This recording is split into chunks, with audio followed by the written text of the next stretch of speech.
Welcome back to Marriage for Life. Hey, it is week number 4 Yes, as it we're is. discussing this beautiful thing about being married for life. And we're talking about some practical and intentional small daily deposits that will make lasting, loving impact in our relationships. Definitely our marriages, right? Yeah, no, it's good. And creating love that lasts, I think, is Yeah. important. And what our goal is in this relationship. Creating a love that lasts. It's wonderful. So thank you for week number 4. We want to make sure we are loving our spouses in our relationships, is what we've been talking about for these last three or 4 weeks, in the way that they feel loved, Yes. right? Making sure our love tank is full, similar to like a gas tank in a car. It needs to be full, or it needs fuel to run, fuel, right? To run. And so the same thing with our relationships and our marriage or our marriages. We need our love tank full. So last week we talked about quality time. Yeah. And today we're going to talk about gifts. Yes, we are. We're going to talk about gifts. And I think we can look at it this way as we've been talking about this. Our relationships with our spouse is better approached as a lifelong discovering and rediscovering of each other. Discovering and rediscovering each other and learning and growing as we connect physically, emotionally, intellectually, etc. And learning how to love each other effectively is the key. And we're talking about this love language, which is Pastor Angie's. One of her love languages is gifts. Which is so true. And I think, we can love each other, but if the person isn't feeling loved, then they're not being loved the way that they need to. And that's why we're going in depth in this in this series, because a lot of people ask us these questions. It's like, how have you guys stayed married so long? How do you guys still like each other? There's some practical things. Assuming we do like each other, but we do. Yes. Practical things that we do and have learned over time. And so creating a love that lasts. And today, like Pastor Jared said, we're going to talk about gifts. Gifts is one of my love languages, and I want to explain gifts a little bit. And it's kind of easier for me to explain because it's my love language, and I've had to try to explain it for a few years now. Yes. It's talking a different language, with someone that gifts isn't their love language. And so, it's learning and growing in that way. A gift is something that you can hold in your hand and say, look, they were thinking of me. They remembered. You have to be thinking of someone to get them a gift. For someone whose love language is a gift itself is a symbol or a visual of that thought, something that they can see and touch. Okay, someone with a gift as their love language needs to have something that they can see or touch to put to that thought. It's a thought in action, and it's tangible. The cost of the gift doesn't really matter. And sometimes that's hard because we equate to I love you with expensive gifts or spending more money maybe than we need to. But for the gift receiver, it's not the cost that matters. What matters is the thought. Have you ever heard the phrase, it's the thought that counts? Yeah. It really is true to the one whose love language is gifts. And I say it this way because you're like, well, yeah, it's not just a thought. You have to get them something. Yes, but I say it in correlation to how much money we spend on a gift doesn't matter. Yeah. It's the thought of the gift and the tangible, visible, able to touch and feel that thought that you had in action that makes all the difference in the world. Gifts are visual symbols of love, and visual symbols of love are more important to some than others. Visual symbols of love are necessary for someone whose love languages is receiving gifts. They need that visualization, something they can see or touch. And honestly, it is one of the easiest love languages to learn if your love language isn't gifts. Because you know what? You can go like, I know she likes vanilla chapstick. So I'm in the store. Oh, look, always by the register, there's chapstick. I'm going to pick one up. It's thoughtfulness, right? It's thoughtfulness. His or her favorite snack, you're grocery shopping, or you stop into the convenience store to get gas. You're like, oh, I'm going to go grab a coffee. I do this all the time. Yes, you do. I'm going to go grab a coffee. When you're in there, maybe you're not going to be around that person to give them a hot cup of coffee, but you can grab them their favorite bag of chips.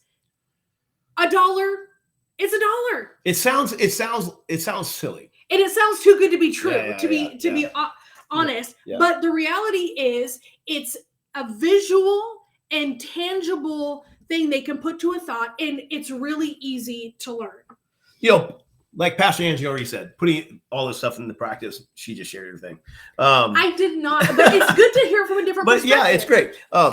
Because if it isn't your love language, you can think like, oh, and this has been my struggle, has been, so gifts, oh my gosh. And immediately you think about how much it costs. Yeah. Okay. And that is something that we've talked about. Like, it doesn't really matter. Because it's difficult, because you think of gift. Usually it's Christmas season right now.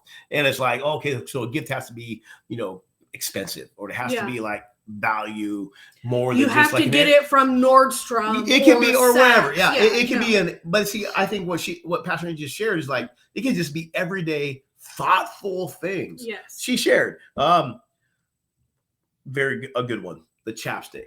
Yeah. Sounds silly, but it's really the thoughtfulness of it all. Yeah. You're sitting in line, does she need chapstick or he needs chapstick? I don't really know. It's wintertime here in Iowa. It's cold, and it's, everybody needs chapstick. This is what we're thinking about, right? Trust me. And it's like, I know she likes it. I do this all the time. All the time. But I know one of Pastor Angie's favorite things certain times is to have dark chocolate with caramel. Yes. Salted caramel. Salted caramel. Yes. Square things. I see it at the store. I pick it up for her. I know she likes that. She doesn't really. We have bars sitting there. She doesn't even eat, but it's square here and there, like maybe once a week or something. Yeah, it lasts forever. But it's just that I know that's what she likes. So I would say this: you could do is start a notebook. Yeah, start a notebook of your spouse's favorite things. You should know this, right? I mean, if you've been married any stretch of time, you're gonna know. I know my spouse likes these things. And if your spouse's love language is gifts, you're winning, right? Yeah. You're being thoughtful. You're being intentional. You're realizing that's their love language. And maybe do this. Here's some practical stuff to do. Start a notebook. Yeah. This week, do it for the next. It's Christmas season, right? Even just for the month of December. And people are talking about what they like and gifts. And they're talking about it now. Take advantage. Plan to start giving them a gift each week. Yeah. Again, does that have to be expensive? It can be as what some would say trivial, as a chapstick, but to that person, to that spouse whose love language is gift, it's your intentional thought of filling what? That's like pouring gas into your car. See, that person's love language is gifts. That little simple $1.29 chapstick is like pouring a gallon of gas maybe into the car. Yeah. No, I think that's, and there's some ways that you have done things over the years, like especially when we moved to Iowa, you started, actually before then in Kirkland, you started bringing me flowers every week, and fresh flowers. And I love flowers. We've learned flowers that I'm actually allergic to, so we don't get those, even though they're beautiful, nice. But there's just simple things like that. And one of the things that I'm actually really loving right now is we've never done an advent calendar for Christmas. And so this year we decided, let's do something different and meaningful. This year you decided. We talked about it. I agreed for both of us. Let's do one for our 5 love languages. It's been very fun, actually. So you have to think about it. And the boxes are super small. So it's not like you can shove a big present in there. You have to think. And honestly, it's the little notes itself it's like a card with something written on it that becomes a gift itself. And so just like it can be simple things like that. And I love what you said, starting a notebook I think is important, and maybe not just for gifts, but for our other love languages, so we don't forget, especially when it's something that we don't speak. Love languages for one person isn't necessarily the love language of someone else, and this is one of the opportunities we get on how we can discover each other and continue to discover each other, in our relationships. Over the next few weeks, we're going to go in depth in the few love languages that we have left, and then we're going to wrap it up. But if you still haven't taken the quiz, take the quiz, dude. Is in the link, the description. It's there for you. Take it. Why? So you understand yourself a little bit better, and you can understand your spouse a little bit better. And read the 5 Love Languages book, skim through it. I'm a Spark Notes kind of person. There's lots of stories, but there's some really good nuggets in there as we grow and learn. And don't forget to follow us here on social media as we're posting and making practical ways how we can create a love that lasts. Because in that's important. in the Married for Life. If you're in Married for Life on Facebook, obviously you're watching it. Invite others, other married couples. If you know somebody that's engaged, going to get married, invite them to this group, so to speak. And it should be a great place just to connect and get some ideas. And be encouraged by each other as this grows, as you feel more comfortable. Interact in the comment section. Reach out. Give us some of your ideas that you do. I'd love to hear more gift ideas. No, that would be great. I think that's good. And questions, things that you would like to knocking down my stuff. Things that you guys would like to talk about. Honestly, this is a great way where we can connect and grow together and helping each other create a love that lasts. It did not break. It did not. No. Thank you guys so much for joining with us. We will see you next week. But don't forget to join, post, connect, do whatever you got to do. And engage with us so we can engage with you. Peace.